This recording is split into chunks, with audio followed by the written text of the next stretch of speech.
বাংলাদেশের প্রথম নারী প্রধানমন্ত্রী এবং বিএনপির চেয়ারপারসন বেগম খালেদা জিয়ার মৃত্যুর চতুর্থ দিনে তার কবর জিয়ারতে এসে মাঠেই জুমার নামাজ আদায় করছেন মুসল্লিরা। শহীদ রাষ্ট্রপতি জিয়াউর রহমানের সমাধিস্থলের পাশেই চিরনিদ্রায় শায়িত করা হয়েছে বেগম খালেদা জিয়াকে। শহীদ প্রেসিডেন্ট জিয়াউর রহমানের মাজার সংলগ্ন যে মসজিদটি রয়েছে, সেই মসজিদের যে ধারণ ক্ষমতা, সেই ধারণ ক্ষমতা থেকে মুসল্লির সংখ্যা বেশি হওয়ায় মসজিদের মধ্যে জায়গা সংকটের কারণে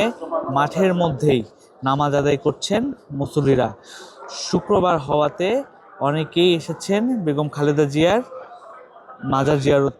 করতে। বেগম খালেদা জিয়ার মৃত্যুতে 3 দিনের রাষ্ট্রীয় শোকের আজ সর্বশেষ দিন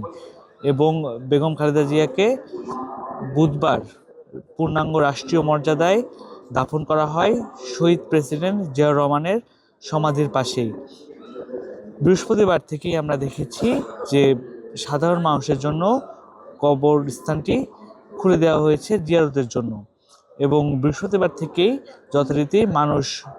এখানে আসছেন, যারা বিএনপি নেতাকর্মী, বিএনপি সহ অন্য অঙ্গ সংগঠনের নেতাকর্মী এবং একই সাথে যারা বেগম খালেদা জিয়ার শোভানন্দে রয়েছেন, তারা বেগম খালেদা জিয়ার কবরটি জিয়ারত করতে আসছেন। আজ শুক্রবার হওয়ায় সেই সংখ্যা তুলনামূলকভাবে অনেক বেশি, যে কারণে মাজার সংলগ্ন যে মসজিদটি রয়েছে, সেই মসজিদে যেই ধারণ ক্ষমতা রয়েছে, সেই ধারণ ক্ষমতা থেকে লোক সংখ্যা বেশি হওয়ার কারণে এই মুহূর্তে আমরা দেখতে পাচ্ছি যে মুসল্লিরা তাদের জুমার নামাজ মসজিদের পাশেই যে মাঠটি রয়েছে, সে মাঠে